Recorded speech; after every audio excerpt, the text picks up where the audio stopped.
Good afternoon and welcome to another episode of Unscripted and Unchained RPG Review. I am DM Bluddworth, and as you can see by the graphics, today is the first recap for my new campaign and using For Gold and Glory. It's an OSR RPG that is a retro clone of AD&D Second Edition.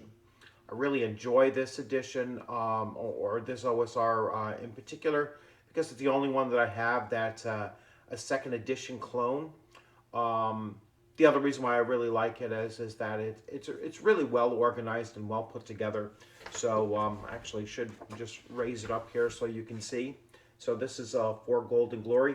You can get the PDF for free on Drive-Thru RPG, or you can pick up the soft cover, which I did for, I want to say, around $20 or something like that. I'm really, I will put it in the I'll put the link in the description of the video so you can take a look at it. It might even be less than that. So really reasonable price, really good game, really put together well, formatted well, and just easy to use and simple to modify as well, which I'll talk about a little bit here when I do my session 1 recap. So this is a bi-weekly game that I run on Tuesday nights from 8 p.m. Eastern Time until 11 p.m. So roughly 3-hour sessions. If it goes over, it goes a little bit over. If it falls short, generally speaking, we will fill in the remainder of the time. Now, 6 players were supposed to have showed up, and unfortunately, only 2 were able to make it last Tuesday. But I ran with it, and having to run with it, you have to become flexible as a DM. You always have to be ready, to respond to the fact that not everybody can always make it, and you have one of 2 options. You either roll with it or you don't run the game that evening. And I wasn't looking to postpone session 1 by another 2 weeks. So I just went with the 2 players that had shown up, and I'm really, really appreciative of the fact that they did. So the 2 players was Jarawak, who was playing the magic user or the mage named Word, and the other was Nicholas, who was playing Edmara the fighter. And so when you're dealing with a character party of just a fighter and a magic user, you kind of have to remember that, all right, well, these guys, they have no access, at least as far as the party is concerned. They have no access to healing, and considering their first level as well, I did have to make several adjustments going forward.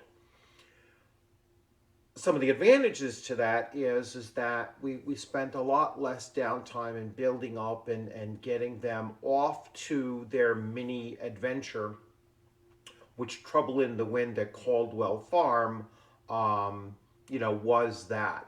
And it allowed me also, because there was only 2 of them, to change up the story a little bit. So that's why I kind of like doing play tests, in real time with real players, and having these things come through, because this is a play test of an adventure I originally made for D&D BECME, and then I've been modifying it to bring it up to AD&D Second Edition level rules and challenges and such, and so it really worked out well. So anyway, let me go right into the recap here. So again, just a first level magic user, first level fighter, going off, and they arrive in a refugee camp, and here their sole purpose is to gain access into the main city, so that they can acquire either access to training or just better adventures moving forward, or just to get established beyond the very meager and meek starting point that they're currently in. So they discover that the way to do that is to ingratiate themselves with some of the major players that are running this refugee camp, and that's basically what they do. They make contact with a cleric who's really running the refugee camp and helping people out, and from serving food to doing healing when is necessary, or to apply first aid and that skill when it's necessary as well, when his spells are used up for the day. And so the players actually assisted him in doing some of those details, and then they are then introduced to the captain of the guard, who will tell them of a story of a local farm, which is one of their major suppliers for grain, who has been having some difficulty in the last few days with these giant bats that are interfering in their, have taken roost in their granary and are just causing trouble. So they're going to head off in that direction. They also come into contact with kind of an Adventurers Guild representative who gives them some other potential quests that are going to tie into here, and so they're actually going to gain on both ends for doing this one mini adventure. And so the magic user, of course, is going to prepare for his adventure. He knows he's going to encounter these giant bats, and so unfortunately, in his repertoire, within his spell book, he already knows a sleep spell, so he knows that might come in handy, and so that's the spell that he prepares for the next day. So the two companions then travel out to the farm, and along the way, also before they had departed, the Mages Academy had reached out to Word the Mage, and also said that if during his travels he comes across harpy feathers, that is something else that that's something that they're looking for, and it's something that would ingratiate him in with the Mages Academy of the main city that they're trying to gain access to.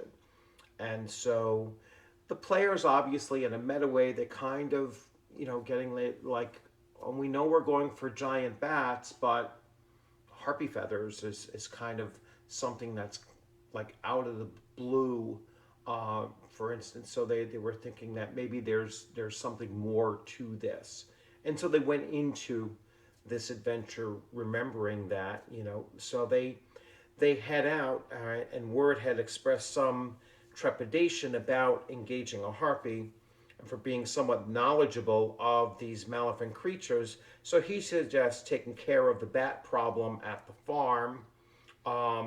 He didn't want to go searching for harpy feathers in that time. So he was like, yeah, let's take care of the giant bat problem first, and then we'll think about harpy feathers later on. And so they headed out to the farm. All right. So off they went to the north and east, only a short distance, about 20-minute walk from the camp to the Caldwell farm. And there they met the farmer and his wife, who were both relieved that two adventurers had arrived to aid them with their troubles. But in a telling of their problems, they had revealed that one of their farm hands had recently disappeared. And so this kind of started soaking into their heads, like, giant bats are, like, how big are these bats? And they started asking those questions, because if a farmhand is also, had disappeared, it sounds like there might be something more to this. The missing farmhand had been described as a boy roughly 15 years of age and a bit evasive of his identity. He had only worked at the farm for about a week before he disappeared, and he had disappeared only 2 days prior to Edmara, the fighter, and Word, the mage's arrival. So, so he wasn't at the farm very long, and I was trying to plant that seed into their head that his disappearance might have nothing to do with the giant bats. Word studied the previous night and prepared a sleep spell to use against the giant bats if needed. Similarly, Admara prepared himself for battle as well. Donning his studded leather armor, slinging his shield across his back, and arming himself with 2 spears, one for a thrusting spear and the other for throwing. He also equipped himself with a lantern, and they had set out the following morning to the silo where the bats were reported to have infested. The 2 adventurers approached the silo cautiously and ever mindful of the fact that they were just a pair, a fighter and a magic user. They played to their strengths, one of which was the use of words familiar. He had a moth as a familiar, and that familiar type gives him both 90-inch infravision, and also it gives him he has the ability to feel murmurs or shifts in the air, so almost like tremors, that he can pick up movement as well as infravision for having a moth familiar. So granting him 90% infravision and keen sense of vibrations. Within the silo, the companions encountered a wounded giant bat, with both Edmara and Word, which both of them had slain. They actually found this giant bat down in like a vat-like spot where the ground up grain goes into, and the bat was laying down on the ground down into that deeper recess. And so they climbed down the ladder. They realized that the bat was injured, and they quickly, moved in, and Admara attacked it, and dealt it a very serious injury, and then the mage Word actually threw a dart at it, and that was the killing blow. So they had killed this bat, and they removed its claws because that they needed proof that they killed it in order to get part of their reward, because they were going to be rewarded 25 gold pieces plus 10 gold pieces per bat that giant bat that they killed.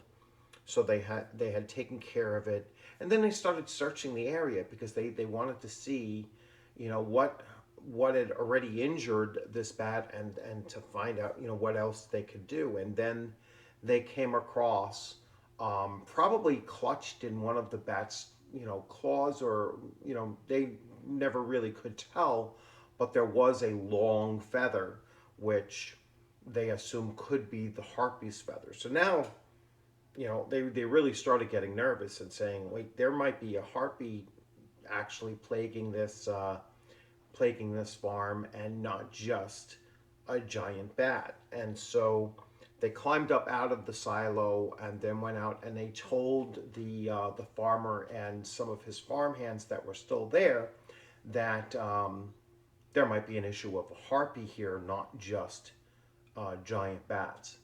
And so the farmer packed up his wife and his 3 servants, and they jumped into the cart, and they went off towards the main town that the adventurers were looking to gain access to.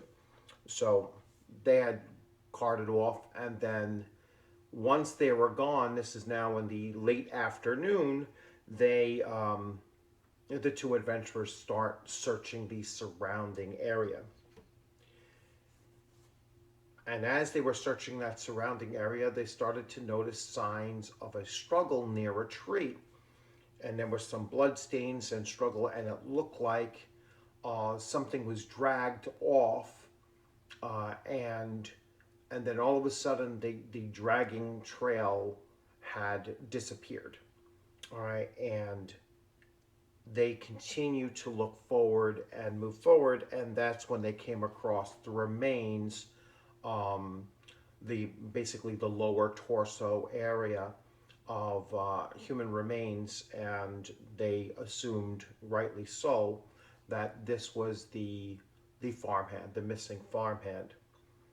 They then continued even further, and they came to a ravine that just dropped down into like a small bowl like shaped geographic feature, and in the center of that was a cluster of three trees. It was about a 20-foot descent down to the bottom of it, and they can see the drippings of blood, and they assume that there's something with that cluster of trees. That's probably where they're going to find this harpy.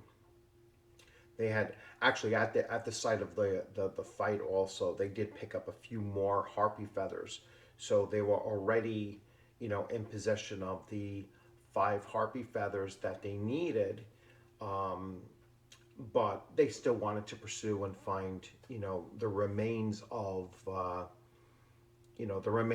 this missing farmhand. And so they descended, and as soon as they began approaching the uh, the tree, that's when the harpy swooped in and attacked them.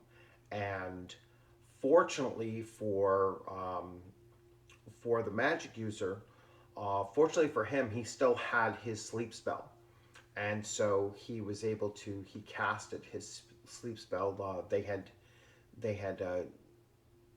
lost initiative, but the harpy had attacked the fighter and missed the fighter. Rolled a terrible roll, just missed the fighter, and then the mage was able to put the harpy to sleep, and then they did the coup de grace on it and killed it.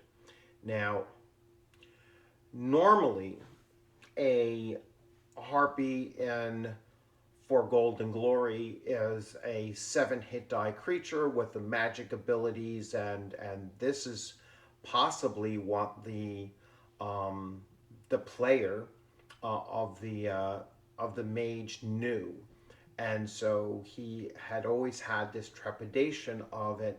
But I wasn't going to throw a 7-hit die harpy at a party of 2 first level characters with no healing, only 1 spell for the mage, and it just would have been a devastating thing. But what I had been doing in my campaign while I was creating this adventure geared toward this is that I started to think of, well, I still want to throw some of these really interesting creatures at a low level party, but make lesser forms of them. And that's where I came up with. I was like, you know what? Instead of 7-hit die, I'm going to make this. I'm going to make this harpy um, roughly half that ability and have none of its magical abilities, and just rename it a lesser harpy. Make it where it's much more solitary. It's perhaps a reject amongst other harpies, and so that's why it's found in a very solo, individual life, rejected by its flock, or whatever they call a group of harpies. And so and so that's how that really quick modification.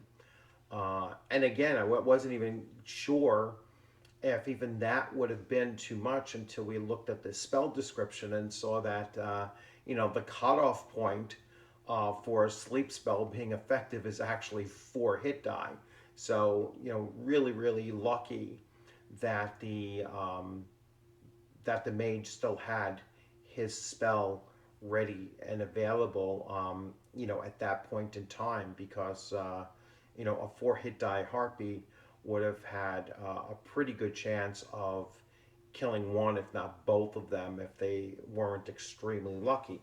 So he had his spell in reserve, and the harpy was not a full-fledged harpy. It was a lesser variant of one, and so he put it to sleep, and then Edmara swiftly thrust his spear with a killing blow and killed it. The adventurers then searched the nest, and they found the rest of the remains, which they decided to bury. And amongst the carcass of the fallen farmhand, they came across a silver necklace with an interesting crest on it that you know they're going to further investigate to try to figure out what that is. And then that was pretty much the end of our 3 hour session. And they did return to the camp, and they started to inform the others of what they had discovered, the fact that they had killed a giant bat. They had discovered a harpy was possibly the true culprit in this situation here. They had found the remains of the other bat as well, and so they took its claws as well. And it was time for, doling out the experience. And so experience in this system here is, and in older D&D systems, you actually gained, more experience oftentimes from treasure than you did from actual, monsters, killing off monsters and such. But still, the combat is the main source of experience. And then I always include extra per session or per scene for role playing. And these two players, they played their characters really well. They're the mage has an 18 intelligence. All right, so he's really, really intelligent. And even if the player wasn't, actively thinking, I'm going to play this guy really smart, he still did, and it was working out really well. And it was a nice balance between the two, fully utilizing all of their abilities. And again, this is second edition D&D. It's not like the multiple layers of character abilities, or within a round the multiple layers of actions and everything that you would see in like a 5e comparison. So this was much more player generated decision making and such, making the character sheet more than just what the character sheet says is something that I personally find in older editions of D&D just much more of a necessity than let's say 5e, for example. So I really do prefer, this. I really do prefer this version of Dungeons and Dragons over the modern 5e. For that reason is that the players have to rely on each other much more. The character classes are not as self-sufficient, and then to balance that out as a DM, like I said, I did have to tone down what this would have been if all of the party members still showed up, but if the player didn't keep his sleep spell, they were most likely going to get killed. And so that kind of a possibility in older editions was much more frequent than in modern gameplay.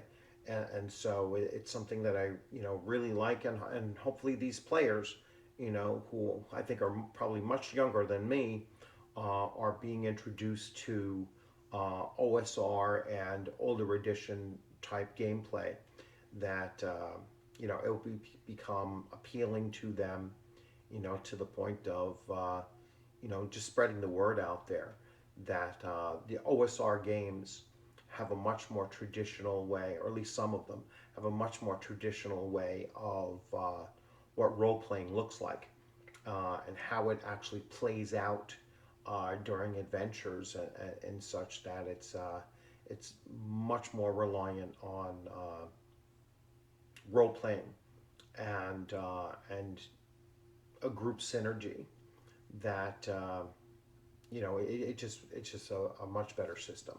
So anyway, um, so that's pretty much it. That's the wrap up. I mean, I haven't told the players their total breakdown of experience points and their treasure breakdown, and then there's still one or two options that they have that might modify that slightly, certainly based on the what they decide to do with that silver necklace, and go on from there. Um, we're not playing for another week and a half, so.